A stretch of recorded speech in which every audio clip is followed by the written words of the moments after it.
The hospital corridors echoed with hurried footsteps, the faint beeping of monitors, and the distant murmur of voices.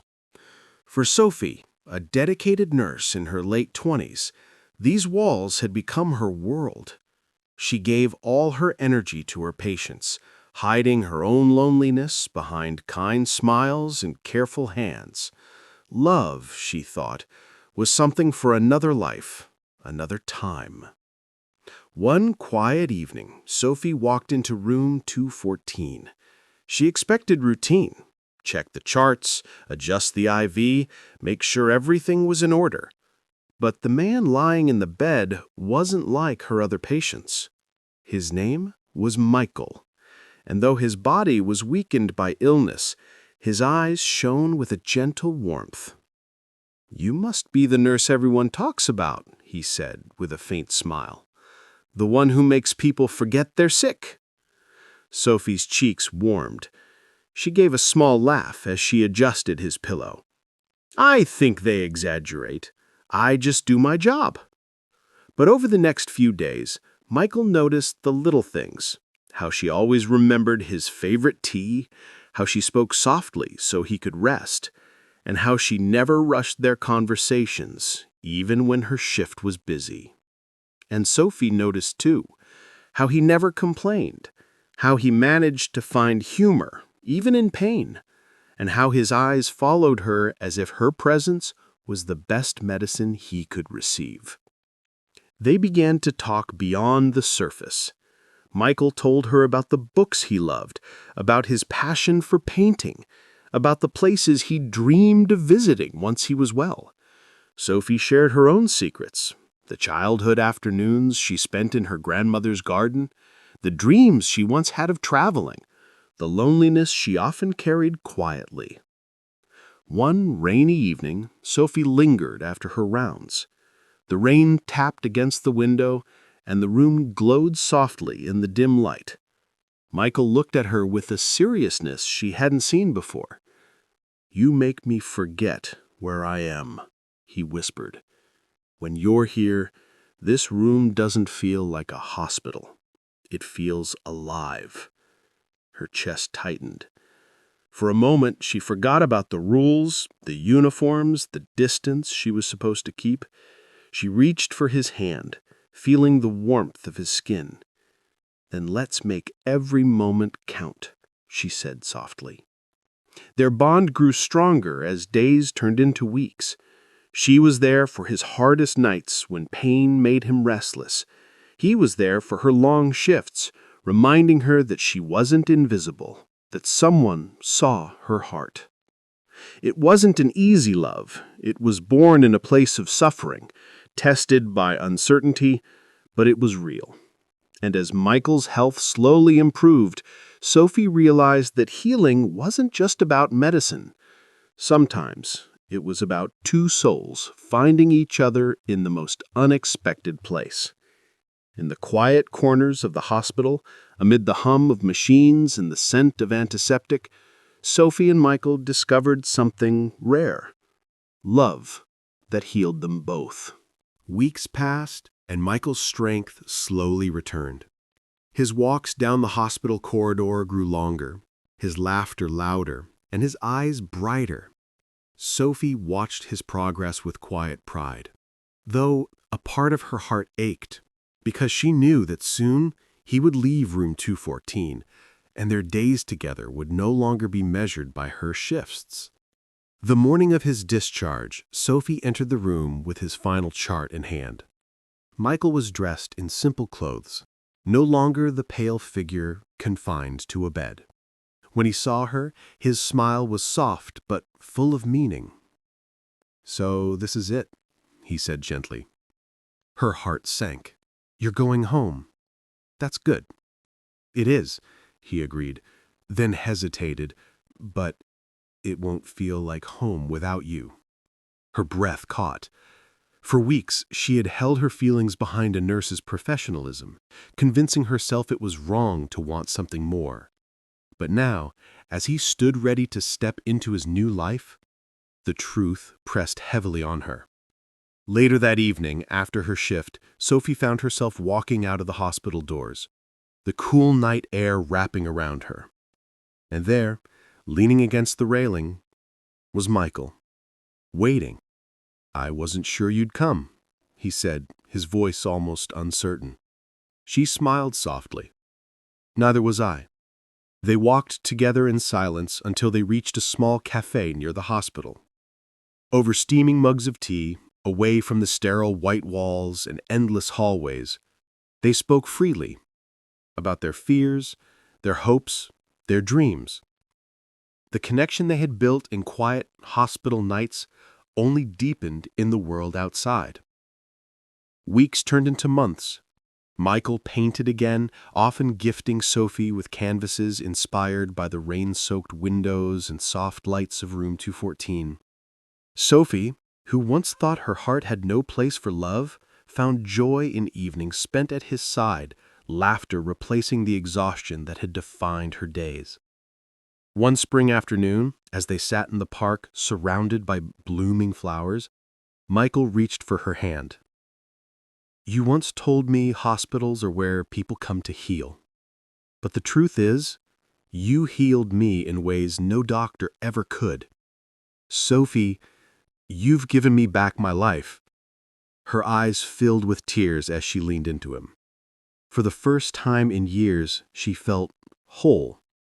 The hospital had brought them together, but beyond its walls, they discovered something stronger than illness, stronger than fear, love that promised to last a lifetime. A year had passed since Michael left room 214. His health was steady, his laughter full, and his world brighter than he had ever imagined. Sophie remained by his side through every step, no longer just the nurse who had cared for him, but the woman who filled his days with love and light. One golden evening, Michael invited Sophie to the art gallery, where his newest paintings were displayed. Nervous yet excited, she walked into the softly lit hall, the walls alive with his work, canvases of color and emotion, inspired by their shared moments. She stopped in front of one piece and gasped. It was a painting of a hospital window streaked with rain, the faint silhouette of a woman sitting beside a bed. "Michael!" she whispered, her voice breaking. He stepped up behind her, his hand warm on hers. "That night you sat with me when I thought the pain would never end. You gave me hope. That's when I knew I couldn't let you go." Her heart pounded as she turned to him, and there he was, lowering himself onto one knee, a small velvet box in his hand. "Sophie, you healed me in ways medicine never could. You gave me more than a second chance at life. You gave me love. Will you marry me?" Tears blurred her vision, but her smile was radiant. "Yes," she whispered, then laughed through her tears. "Yes, 1,000 times." Applause echoed softly through the gallery as nearby visitors, caught in the magic of the moment, clapped. Michael rose and wrapped her in his arms, the promise of forever sealed in that embrace. The hospital had been where their story began, but this was where their future truly started. The day of the wedding arrived bathed in sunlight, as if the sky itself had decided to bless their union. Sophie stood before the mirror in a simple yet elegant gown, her hands trembling slightly as she adjusted the veil.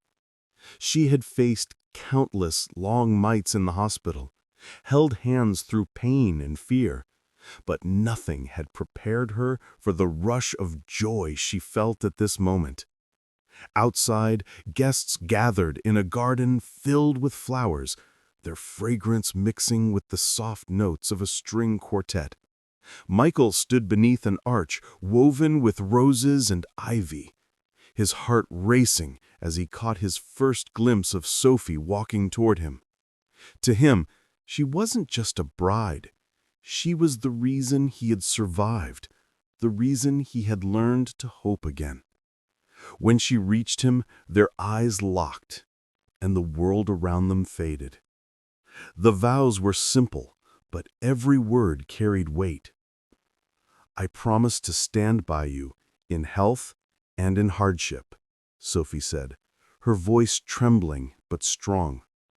"Because love for me is not only in the easy days, it's in the nights when I sat beside you and knew that no place else mattered." Michael's voice broke as he answered, "You gave me my life back. I vow to spend the rest of it making you as happy as you've made me." As they exchanged rings, the applause of their loved ones surrounded them like a warm embrace. Their kiss was not just a symbol of love, but of victory, a triumph over fear, illness, and doubt. The evening that followed was filled with laughter, music, and the glow of candles. Michael surprised Sophie by unveiling a painting he had made just for her, two hands intertwined, surrounded by light. Later that night, as they danced beneath the stars, Sophie leaned her head on his shoulder.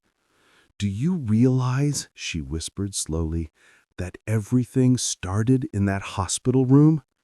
Michael smiled, tightening his hold on her. "Yes, and I thank fate every day for leading me there, to you." It wasn't just a wedding. It was the beginning of a future they had both fought for, a life built on love, resilience, and the certainty that no matter what storms came, they would always face them together.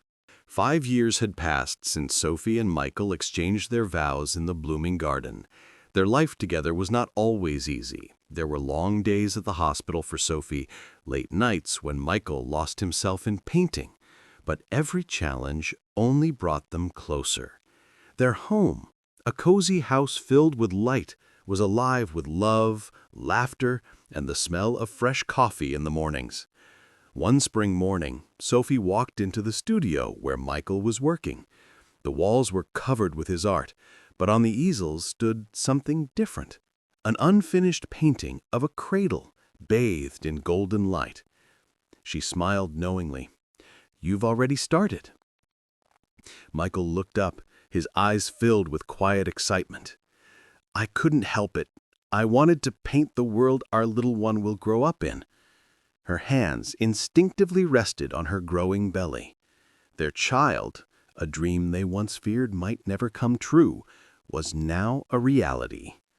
Sophie had worried, unsure if life would grant them this gift after all they had been through. But here they were, awaiting a new heartbeat in their family. Months later, on a gentle autumn evening, Sophie held their newborn daughter in her arms. Michael sat beside her, unable to take his eyes off the tiny miracle that now bound them forever. "She's perfect," he whispered, brushing a tear from his cheek. Sophie leaned her head against his shoulder. "She's our proof that love heals everything." Michael kissed her forehead softly, gazing at the child who had entered their world. "From room 214 to this moment, we've come so far. And this is only the beginning." In that quiet hospital where their story began, they had found love against all odds. Now, in the warmth of their family home, that love had grown deeper, stronger, and eternal.